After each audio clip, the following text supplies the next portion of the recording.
Hello hi নমস্কার বন্ধুরা। আজ আবার আপনাদের নিয়ে যাব একটি মন্দিরে। শুধু মন্দির নয়, সাউথ ইন্ডিয়ান মন্দিরে।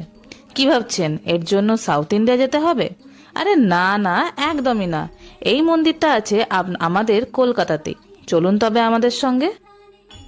সেদিন ছিল রবিবার, আর রবিবার মানেই দুপুরের খাওয়া দাওয়া কমপ্লিট করে নতুন কিছু এক্সপ্লোর করার দিন।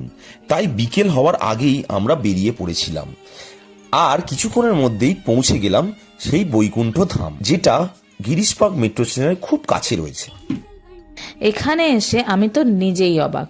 যেন মনে হচ্ছিল হঠাৎ করে আমরা সত্যি সাউথ ইন্ডিয়ায় চলে এসেছি। ওখানকার পুরোহিতদের ধরন ধারণ, আশীর্বাদের নিয়ম সবই একটু আলাদা। সবটা তো ক্যামেরাবন্দি করতে পারিনি, কারণ সব জায়গায় ছবি তোলা অ্যালাউও ছিল না। এই সমস্ত কিছু দেখতে ও উপভোগ করতে একদিন মন্দিরটাতে ঘুরে যান।